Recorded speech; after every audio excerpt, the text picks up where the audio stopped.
lower your expectations of kindness, and raise your standards of power. They trained you to say yes. Yes to favors. Yes to sacrifices. Yes to things that drain you dry. And when you finally think about saying no, they taught you to feel guilty. Guilt is not morality. Guilt is a leash. Today, you're going to learn how to remove it. This is not about being rude. This is not about being cruel. This is about becoming untouchable. By the end of this video, you will understand why the most powerful people say no without explanation, without apology, and without guilt. Point 1. Guilt is a control mechanism. You believe guilt is your conscience. It is not. Guilt is a social weapon designed to keep you obedient. From childhood, you were rewarded for compliance and punished for refusal. You learned that love was conditional. If you help, you are good. If you refuse, you are selfish. But here is the truth. People who guilt trip you are not hurt.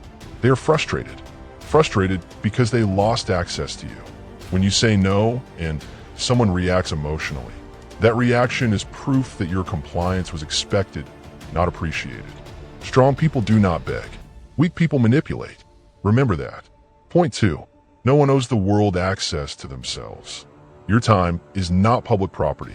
Your energy is not a charity. Your life is not a group project.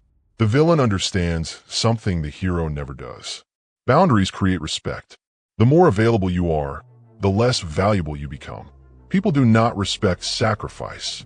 They respect scarcity. The moment you stop over-explaining yourself, stop apologizing for existing, and stop justifying your decisions, people adjust. Some will respect you. Some will disappear. Either outcome benefits you. Point 3. No is a complete sentence. Most people weaken their refusal by explaining it. They say, I am sorry, I wish I could, maybe later, or let me think about it. Every explanation invites negotiation. Every apology signals weakness. The villain does not explain. The villain decides. Say no. That does not work for me. I'm not available. I have decided against it. Say it calmly. Say it once. Say nothing after. The discomfort that follows is the sound of power shifting. Point 4. The fear of being disliked keeps you small.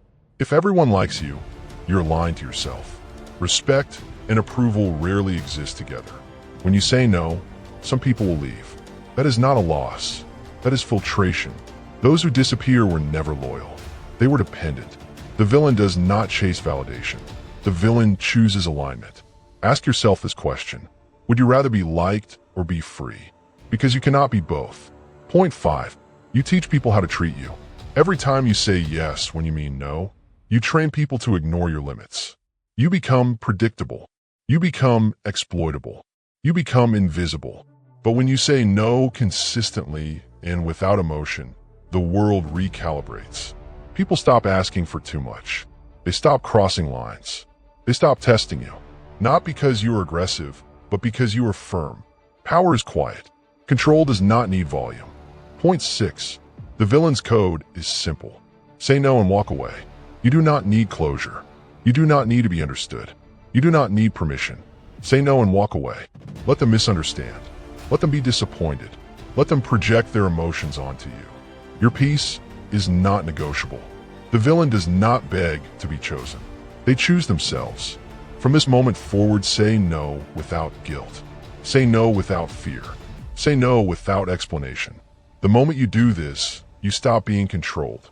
You stop being drained. You stop being small. That is when you become dangerous. Subscribe if you are ready to stop being used.